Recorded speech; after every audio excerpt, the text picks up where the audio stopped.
Praise the lord. Good morning. ప్రార్థన చేసుకున్నారా? ఈరోజు మీకోసం ప్రార్థించాలని ఆశపడుతున్నాను. ప్రార్థించే ముందు దేవుని యొక్క మాటలతో మిమ్మల్ని బలపరిచి నేను మీకోసం ప్రార్థిస్తాను. ఈరోజు దేనిని బట్టి భయపడుతున్నావు, లేదా దేనిని బట్టి కృంగిపోతున్నావు?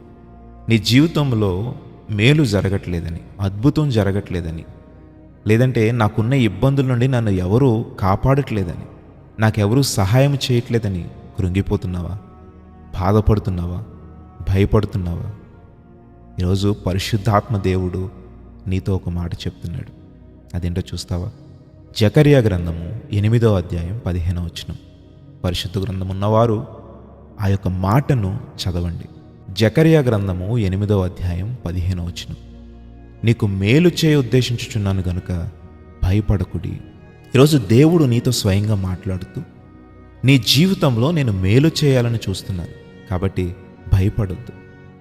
మనిషి ప్రతి సమస్యను చూసి భయపడతాడు, ప్రతి ఇబ్బందిని చూసి భయపడతాడు. నేను దీని నుండి ఏ విధంగా బయటికి రావాలి, నేను దీనిలో నలిగిపోతున్నాను, కృంగిపోతున్నాను, మానసికంగా వేదన పడుతున్నానని భయపడిపోతూ ఉంటాడు. ఈరోజు నీవు కూడా భయపడుతున్నావా? దేవుని బిడ్డగా ఉన్న నీవు భయపడాల్సిన అవసరమే లేదు. ఎందుకంటే దేవుడు నీ ఎడల, నీ జీవితంలో గొప్ప మేలు చేయాలని, గొప్ప అద్భుతం చేయాలని ఆశిస్తున్నాడు. మరి ఇంకెందుకు భయపడతావు? ధైర్యము కలిగి దేవుని వైపు చూడు. ఈ ప్రార్థనలు ఏకీభవిస్తావా?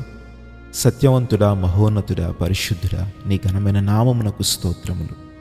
ఈరోజు గొప్ప మాటలతో మమ్మల్ని బలపరిచావు తండ్రి. అవును ప్రభువా, మేము భయపడిపోతున్నాం. మా ముందున్న సమస్యలను జయించలేమని, మా ముందున్న ఇబ్బందులను మేము ఎదుర్కోలేమని భయపడిపోతున్నాం. మా జీవితంలో మేలు జరగట్లేదని, అద్భుతములు జరగట్లేదని అయా భయపడిపోతున్నాం. ఈరోజు భయపడొద్దు, నేను నీ జీవితం పట్ల మేలు చేయ ఉద్దేశించుచున్నానని నీవు మాతో మాట్లాడావు. అవును ప్రభా, నీవు మేలు చేసే దేవుడవు.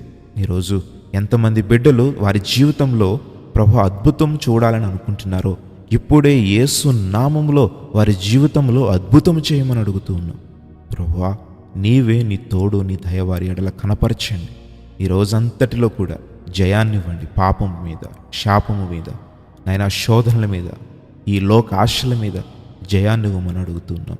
ఈ చిన్ని ప్రార్థనని పాదముల చెంతకు చేర్చుకోండి. ఈ రోజంతటిలో తలపెడుతున్న నూతన కార్యములను, వారి పనులను, ఉద్యోగములను, వ్యాపారములను, అయా నేల పంటలను, రైతులను, నేను వారి చేతి వృత్తిని బట్టి ఆధారపడి జీవిస్తున్న ప్రతి ఒక్కరిని దీవించి, వారి కష్టార్జితమును దీవించి, నూరంతల ఫలము దయచేయమని యేసు నామములో అడుగుచున్నాము తండ్రి.